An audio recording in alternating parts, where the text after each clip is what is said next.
কোথা থেকে আসছেন? নারায়ণগঞ্জ থেকে আসছি। কি বলে নিয়ে আসছেন? লোনের জন্য, লোনের কথা বলছে। কত টাকা? কত টাকা কোনো কিছু বলে নাই কিন্তু। যখন টিকিটটা দিয়েছে কে দিয়েছে আপনাকে? আমাদের ওইখানে সবাইকে দিছে, সবাইকে বাস দিয়ে নিয়ে আসছে, পরে আমাদের নাম্বারে কল দিছে, বলছে যে আপনারা চলে আসেন। কয়টা বাস দিয়ে নিয়ে আসছে জানি না এটা। আচ্ছা, যেটা যখন এটা দিয়েছে আপনাকে কত টাকা দিয়েছে? হ্যাঁ, কত টাকা নিয়েছিল এটা দেওয়ার সময়? না কোনো টাকা নেয়নি। কোনো টাকা নেয়নি। না, মূলত কে নিয়েছিল? কে নিয়েছিল? ওইখানকার মানুষ দিছে, ওইখানে সবাইকে দিছে কম বেশি এগুলা। যে আপনাকে দিয়েছে তাকে চিনেন না? হ্যাঁ চিনি, আমাদের ওইখানের। নাম কি? না এক আন্টি, ওনার নাম তো জানি না, কিন্তু ওনারা আমাদের প্রতিবেশী। প্রতিবেশী। জি।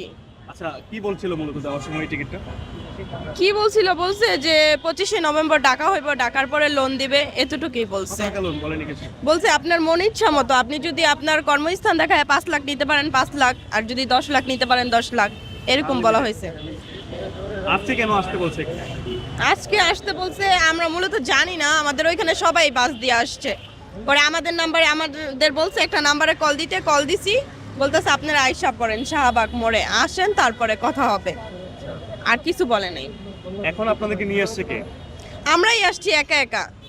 আমরা না একটা নাম্বারে কল দিছি, কল দিয়ে যোগাযোগ করছি, ওই নাম্বার থেকে আসছি। কল দেওয়ার পর কি বলছে? আমরা বলছি যে এরকম এরকম, আমরা তো বাস ধরতে পারি নাই, আমরা মিস করছি বাস। উনি বলতেছে আচ্ছা ঠিক আছে, সমস্যা নেই, তাহলে আপনি আইসা পড়েন। চলে আসতে বলছে। জি।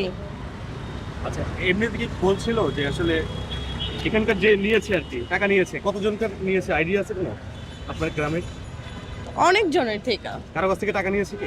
না শুধু কাগজ নিয়েছে, কাগজ কি আপনাদের? ভোটার আইডি কার্ড, নাম্বার, এগুলা। এগুলো কি কি নিয়েছে? শুধু ভোটার আইডি কার্ড আর phone number. Phone number. Form পূরণ করছিলেন কোনো? না